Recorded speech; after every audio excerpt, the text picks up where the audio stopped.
What up guys, welcome back, Digital Slang. Today we're going to talk about the iPhone 12. It's going to drop in the fall, early September, maybe we get a reveal, and in October, hopefully we get pre-orders. We don't know the timetable right now because of the pandemic, but it will drop at the end of the year, hopefully September, October.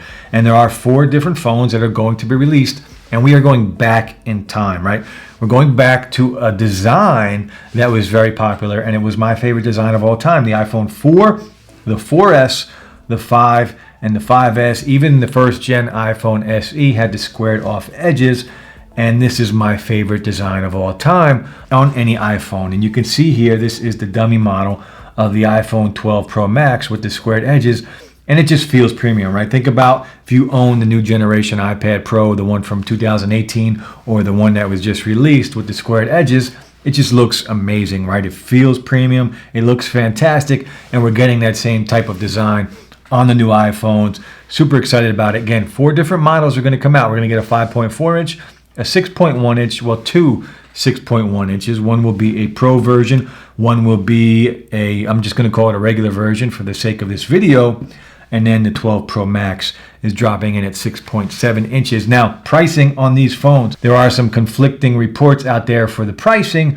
But if all goes well and if all stays true to some of these reports, I am excited about the pricing, right? I don't think it's bad for what we're going to get. The 5.4 inch model is rumored to be starting price $649, the bigger 6.1 inch $749, and then the 6.1 inch Pro model $999, and then the iPhone 12 Pro Max is coming in at $1,099. And I think those prices are going to be really good. If that's the case, right, there are conflicting reports that they might be $100 higher starting price point for each model. Hopefully that's not the case. Hopefully we get that lower price point, because Apple, if they learned anything from the iPhone SE and what they priced that phone at, I mean, they sold a ton of those phones even in this crazy time period that we're going through where money is tight for a lot of people. So really good things to come for Apple and for all of us as consumers, if that pricing is correct. Also rumored in these phones, in the 212 Pro models, 6 gigs of RAM, and in the regular 12 version, 4 gigs of RAM. And I'm not really too worried about the RAM in any of these phones. The way Apple is with their ecosystem and how efficient their processors are and how strong and powerful they are, RAM was never an issue. Even when we were getting 1 gig of RAM in an iPhone back in the day, they would still run just as smooth, if not smoother, than any other phone on the market. So 6 gigs of RAM in an iPhone, that's a lot of RAM for an iPhone, as smooth as they already run. Now, there were also rumors we were supposed to have 120 hertz refresh rate on the iPhone 12 models. Unfortunately, that does not look like it is going to happen. But honestly, for me, I don't really care that much about 120 hertz. I've used it. I've used 90 on the OnePlus models. And they're great, they're smooth, no doubt about it, but I've been an iPhone user since the iPhone 3, and 60 hertz, it's fine. It really is fine. 60 hertz on an iPhone with iOS 14, it's going to run silky smooth. It just is. And if you're an iPhone user, you've never had 120 hertz refresh rate anyway, you're not going to miss it because you've never had it. You've never even had 90. So just enjoy what we have right now.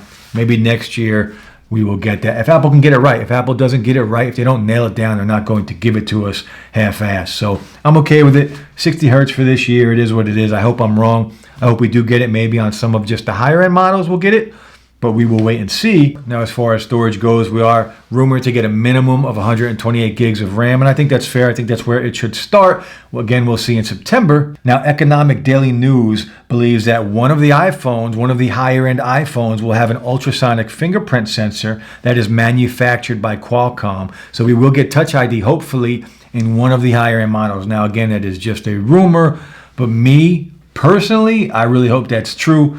Look, Face ID is great when it works. For me, whatever it is, whether it's my face or I just have bad luck, Face ID does not work very well for me. Look, when I'm trying to log into an app, all right, it's great. You're already holding your phone. But a lot of times my phone's on the table. I have to pick it up to use it.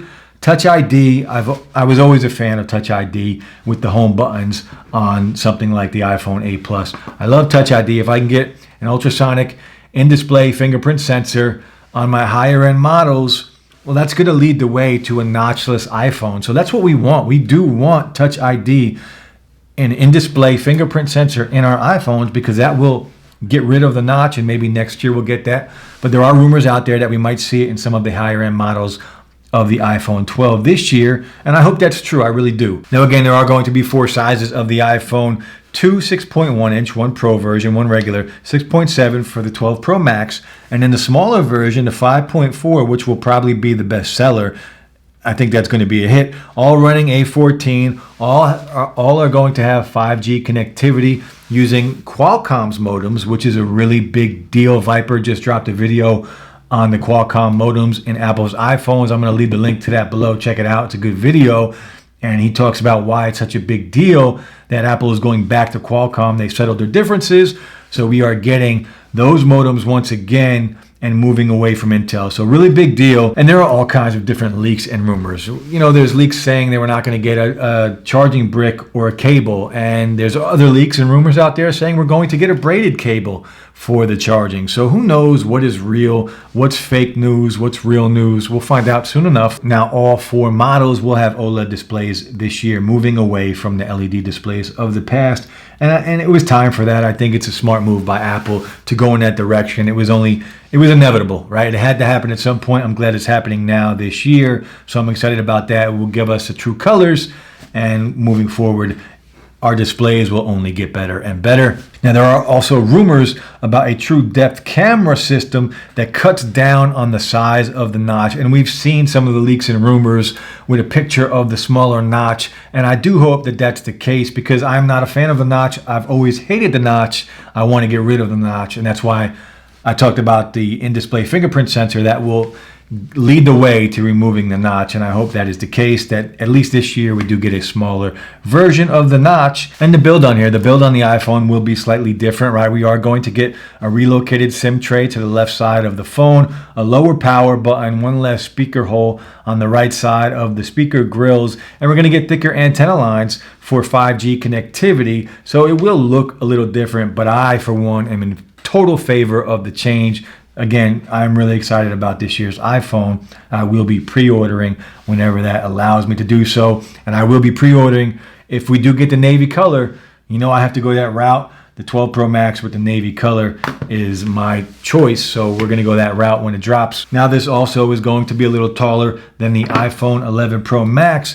And it's actually going to be thinner than the iPhone 11 Pro Max. The iPhone 11 Pro Max is 8.1 millimeters thick and 7.4 on the 6.7 inch 12 Pro Max. So we do get a thinner phone, but a taller phone. And I'm all for it. Again, huge fan of the redesign, going back in time to what worked for Apple so well back in the day. So the iPhone 12, look, it's going to drop in the fall. Lots of leaks and rumors. We're not sure what's true, what's going to happen. We're not sure really about a lot of it, but some of it will and some of it will not happen. But there are some really good things, right? They're going back to Qualcomm for the modems. Again, I'll drop Vyper's video below. You can check that out.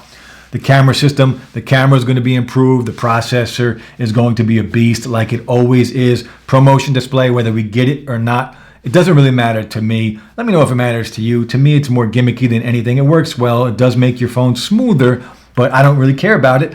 As an iPhone user for 10 years or so, I've never needed it, never missed it. Not going to miss it this year either. So I don't really care about ProMotion. It'd be nice to have it. If we don't get it, next year we'll get it. Smaller notch. I hope that's the case. In-display fingerprint sensor on the higher end models. Man, I really hope so. That would be a big deal to me, because eventually that will lead to a place where there is a notchless iPhone, and that's what I want to see. The squared off edges, the redesign, that's what I am looking forward to the most. And the new color, the navy color, I'm really excited about that as well. The midnight green was a big hit for Apple, and I think the navy will be the same. Again, 4 different sizes, all OLED screens. A lot of good things coming in this year's iPhone, guys. Let me know if you're excited about it. If you don't care, that's fine too. Let me know.